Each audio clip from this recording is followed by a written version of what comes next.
Hello, I'm Jeremy Ford. Today I'm going to show you how to paint a Lakeland landscape in watercolour. I've already got my drawing down on a piece of pre-stretched watercolour paper, so I'm ready to go. The first thing we need to do is to mix some colours for the sky and the water. I want to mix large quantities of blue. This blue is Windsor Blue green shade, and I'll try this out on a piece of paper first of all to make sure it's okay. Then we want some cadmium red mixed with a little cadmium yellow. And another one with a small amount of cadmium yellow and permanent rose, and a small quantity of ultramarine mixed with some cadmium red. And now I'll try these colours out on a little piece of paper to make sure they're strong enough. Just wet the paper first of all, but not too wet.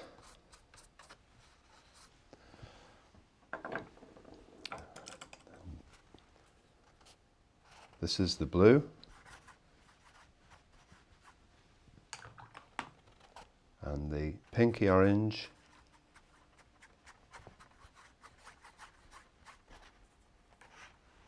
the yellower orange,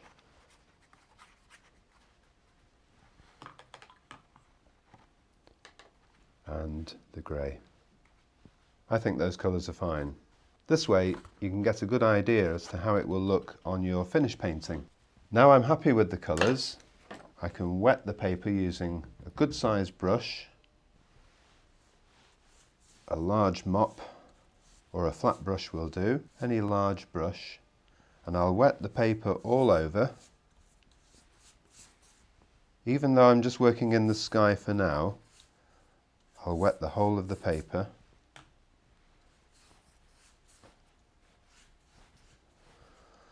When you get down to the bottom, go back up to the top and make sure it's still wet enough up there and down the sides.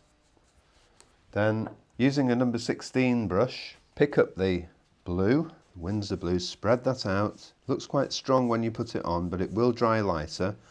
And then bring the paint down so it's a little bit paler lower down. It's mixing with the water on the paper. Get rid of the paint.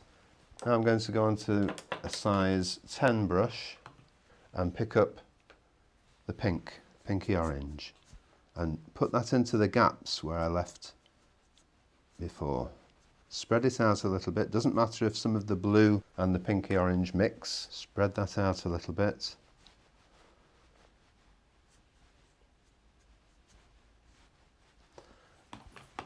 Then into the yellow or orange lower down.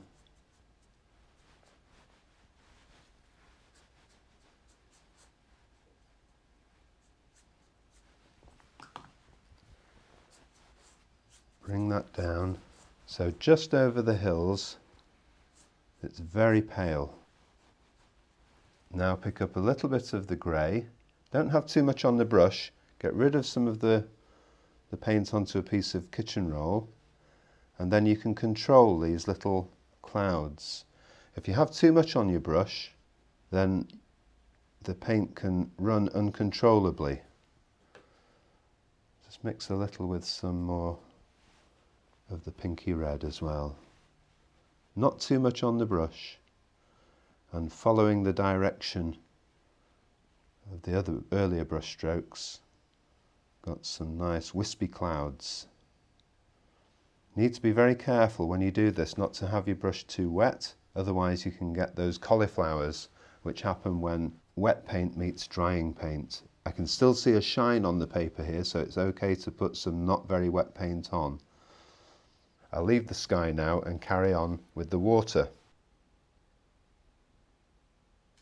Picking up some of the orange with the number 10 brush. And now this is a reflection of the sky, so it's in reverse order, starting with the orange, a little bit of the pinker orange underneath that, and then into the blue.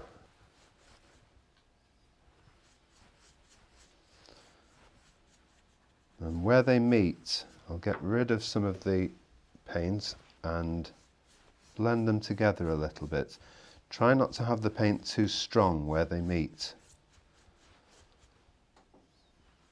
Can be a bit deeper lower down. Put your brushes down and sit on your hands. Now that's dried, I can mix some colours for the background hills. I'll use some of the grey watered down a little bit. I'll add a bit of water to that so it's a bit paler. And some of the orange with some grey added to it. And some of the redder orange. I need to mix enough to cover all the background hills, so there needs to be plenty of paint here.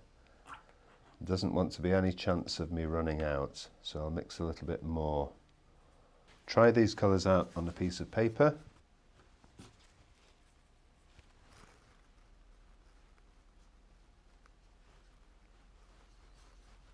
So I'm happy with those colours. So using the number 10, starting off with the orange brown mix right at the top here. I'm just going to add a drop of water to that, just make it fractionally paler. Nice and wet, really, really wet, on dry paper. Really, really wet.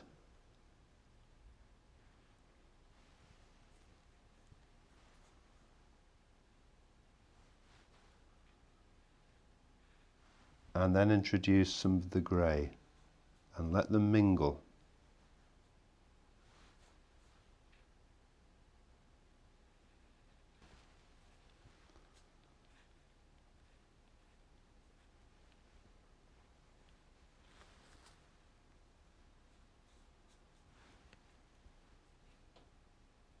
You need to do this quite quickly because while you're working over here, it can be drying over on the other side, so keep the whole line of paint moving. And now some of the grey.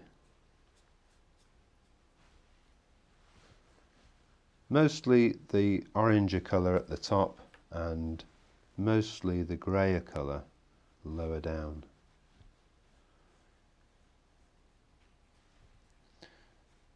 Nice and wet, and then as carefully as you can paint a straight line along the water's edge.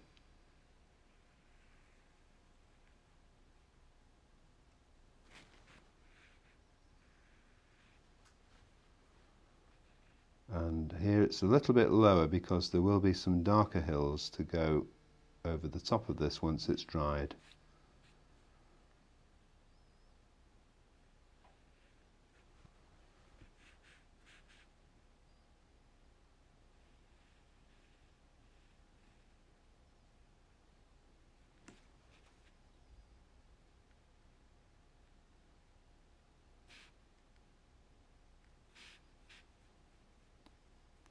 So I'll let that dry and then we can put some darker colour on top.